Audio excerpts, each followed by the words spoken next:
Shalom, salam sejahtera untuk kita semua. Perkenalkan, nama saya Denny Firmsyah Gregoris Tarigan dengan NIM 210306036. Saya berasal dari Prodi Peternakan, kelas PTNC, Fakultas Pertanian dan Universitas Sumatera Utara. Nah, di sini saya akan mengerjakan tugas praktikum yang diberikan oleh Ibu Dosen Tati Vidiana Sari, SPTMP. Langsung saja kita masuk ke bagian yang pertama, yaitu sistem dapur darah. Nah, sistem dapur darah itu adalah darah yang mengandung sistem dapur, yaitu kandungannya adalah asam karbonat dan juga garam bikarbonat. Nah, sistem dapur darah ini berguna untuk mengatur pH di dalam darah agar tetap normal. Adapun pH yang normal itu adalah 7,4. Nah, di dalam mempertahankan pH darah ini dibutuhkan rasio garam dan asam sebanyak 20:1. Artinya 20 garam bikarbonat dibanding dengan 1 asam karbonat, sehingga pH di dalam darah tetap normal. Nah, kemudian masuk ke sistem respirasi. Adapun sistem respirasi itu, sini saya mengambil contoh pada manusia.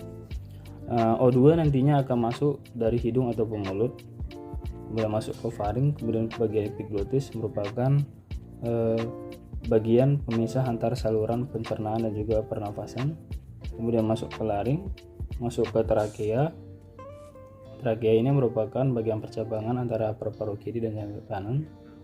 Kemudian masuk ke bronkus, ialah penghubung antara paru-paru dengan trakea, masuk ke bronkiolus dan masuk ke alveolus. Nah, di dalam alveolus ini terjadi proses masuknya O2 ke dalam tubuh ataupun ke dalam jaringan dan keluarnya CO2 dari jaringan. Ataupun di sini terjadi proses pertukaran antara O2 dan juga CO2. Di sini nanti O2 akan masuk ataupun disalurkan ke seluruh jaringan tubuh dengan transportasi gas larut dalam plasma dalam jumlah sedikit dan juga O2 yang terikat pada hemoglobin ataupun HbO2.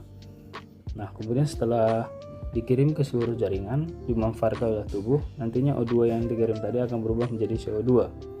Adapun CO2 yang terbentuk ini nantinya akan dikirim ke alveoli untuk ditukar kembali, sehingga proses tersebut terjadi berulang-ulang dan terus-menerus.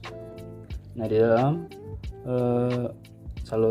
penyaluran CO2 ke alveoli, CO2 menggunakan transportasi gas larut dalam plasma, yaitu dalam jumlah sedikit, kemudian asam karbonat, yaitu larut dalam plasma, dan yang ketiga itu ada ikatan karbomino dengan protein darah termasuk hemoglobin sebanyak 20%. Nah, kemudian ada garam bikarbonat sebanyak 30%. Nah, respirasi itu juga mempunyai hubungan dengan keberadaan asam dan basa. Nah, di sini peranannya itu adalah untuk mengatur kandungan H2CO3 darah dengan ventilasi. Contohnya itu jika CO2 terlalu banyak di dalam tubuh, nantinya akan darah ataupun darah pH-nya akan menjadi tinggi ataupun akan menjadi asam. Contoh sini adalah asidosis respiratorik. Gangguan ini asidosis respiratorik ini merupakan gangguan ekskresi CO2. Kemudian CO2 akan diretensi yang akan membuat kandungan HaCO3 lebih besar daripada BaCO3, sehingga pH akan berada di bawah dari 7,3 ataupun sini asam pH di dalam darah akan menjadi tidak asam. Kemudian ada alkalosis respiratorik. Ini merupakan gangguan ekskresi CO2 yang mana CO2 akan hilang, yang mana kandungan BaCO3 akan lebih besar dari HaCO3, akan menyebabkan pH lebih tinggi 7,5 ataupun akan menyebabkan darah menjadi asam. Kemudian kita masuk ke proses ekskresi pada ginjal. Di sini saya akan menjelaskannya dengan proses terciptanya urin. Adapun proses ekskresi pada ginjal ini mempunyai fungsi untuk mengatur kandungan garam bikarbonat di dalam darah, yang mana tahapnya adalah yang pertama adalah tahap filtrasi, terjadi di glomerulus dan akan menciptakan ataupun terbentuknya filtrat, kemudian disimpan pada kapsula Bowman. Nah, di sini namanya akan berubah menjadi urin primer. Kemudian masuk ke tahap kedua yaitu reabsorpsi, terjadi pada tubulus proksimal. Di sini nanti urin primer tersebut akan diserap zat-zat yang masih diperlukan oleh tubuh. Dan di sini terjadi proses mobilisasi ion H positif dengan mereabsorpsi Na positif. Nah, di tubulus proksimal ini juga tempat terbentuknya urin sekunder yang mana akan mengandung urea, ya penimbul bau pada urin, dan juga urobilin yang adalah berubah warna pada urin. Kemudian setelah dari tubulus proksimal, urin sekunder akan disalurkan ke lengkung Henle dan sampai ke tubulus distal ataupun tempat terjadinya tahap augmentasi. Di sini merupakan tempat proses pengeluaran ataupun pengeluaran zat-zat sisa yang tidak dibutuhkan oleh tubuh. Di sini urin akan terbentuk dan di sini masih terjadi proses sekresi ion H positif ditukar dengan Na positif dan kemudian membentuk amonia NH4 positif dan kemudian menggantikan Na positif yang disekresikan ion H positif tadi. Nah, setelah itu urin yang terbentuk pada tubulus distal ini akan masuk ke kandung kemih, yaitu merupakan tempat penyimpanan urin sementara untuk dikeluarkan nantinya. Kemudian masuk ke soal berikutnya adalah metabolisme air pada tubuh ternak. Seperti yang kita ketahui, air merupakan senyawa yang punya rumus kimia H2O yang berfungsi sebagai penyusun jaringan pada hewan dan juga tumbuhan. Nah, di dalam hewan ternak itu air dibagi menjadi dua, yaitu intraseluler dan juga ekstraseluler, yang mana intraseluler merupakan air yang ada di dalam sel, dan di dalam tubuh itu konsentrasinya sebanyak 50% dari bobot tubuh, itu termasuk adalah darah. Kemudian ekstraseluler adalah darah yang berada di luar sel, contohnya itu seperti urin. Adapun proses metabolismenya adalah air akan masuk ke mulut, kemudian masuk ke saluran pencernaan, kemudian disalurkan ke seluruh tubuh. Pada saat disalurkan ke seluruh tubuh, air dapat berperan pada katalisator panas ataupun pengatur suhu tubuh, contohnya seperti mengeluarkan keringat. Kemudian proses pencernaan, contohnya seperti pembentukan enzim seperti enzim sukrosa. Kemudian sebagai pelumas tulang, yaitu pun maksudnya adalah sebagai peredam antara pergesekan tulang-tulang ataupun sendi. Kemudian sebagai pelarut ini adalah sebagai pelarut zat-zat polisakarida, kemudian lemak dan protein menjadi senyawa-senyawa yang lebih sederhana. Kemudian di dalam jantung air juga berperan, yaitu sebagai pembantu dalam menyebarkan darah ke seluruh tubuh.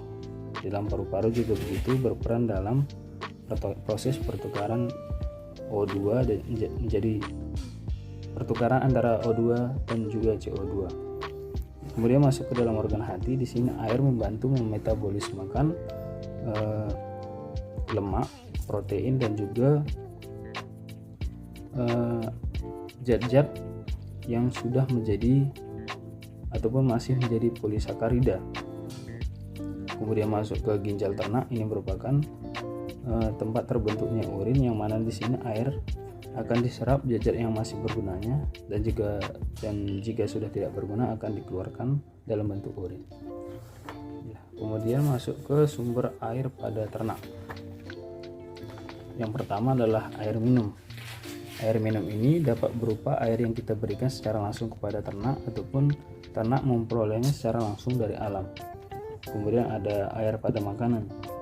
Seperti yang kita ketahui, di dalam makanan juga terkandung kandungan air.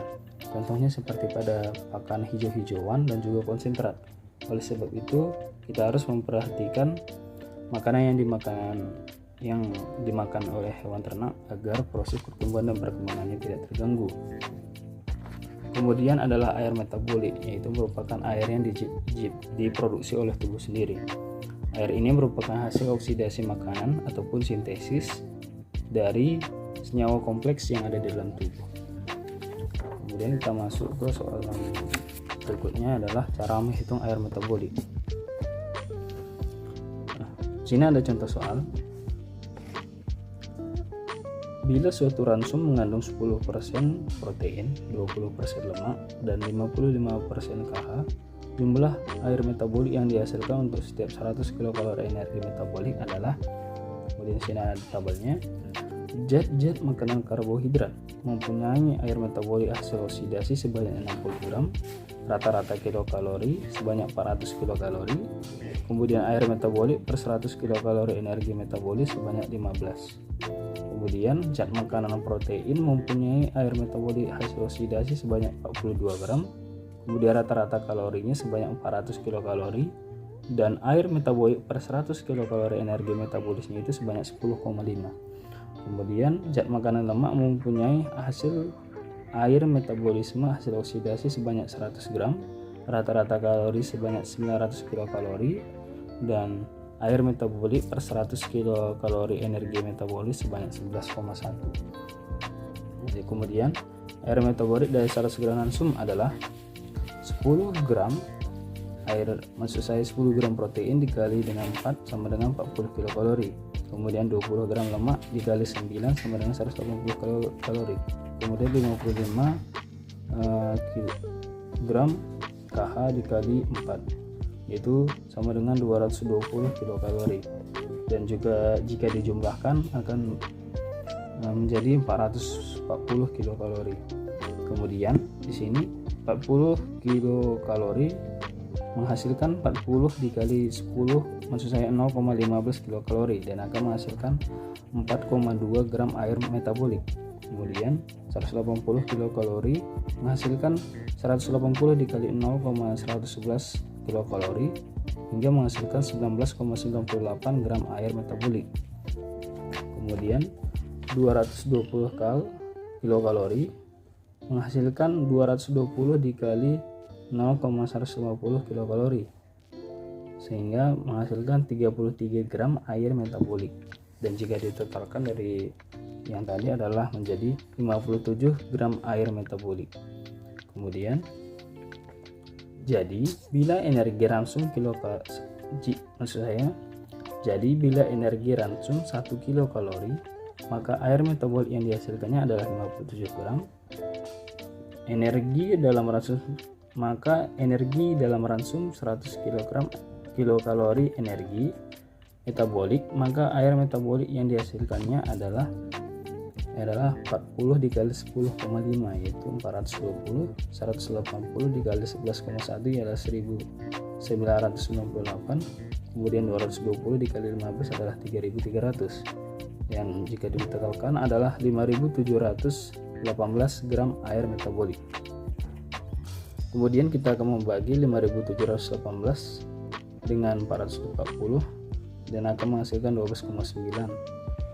Nah, dalam 100 kilokalori energi metabolik ataupun 13 gram air metabolik untuk setiap 100 kilokalori energi metabolis, bila konsumsi manusia terhadap bahan makanan sekitar 2500 kilokalori, maka air metabolik yang diperolehnya adalah 2500 dikali 0,129, yaitu sama dengan 322,5 dikali 0,129 adalah air metabolik yang dihasilkan oleh setiap 1 kilokalori energi.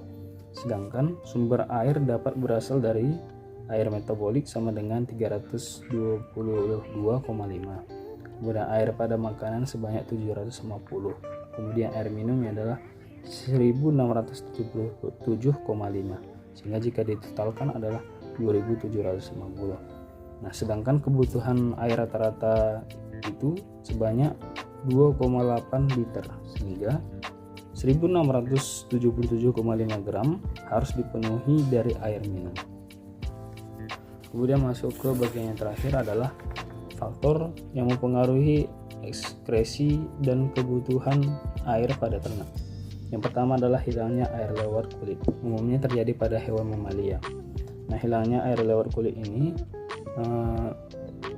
merupakan proses untuk menjaga ataupun menetralkan suhu pada tubuh ternak.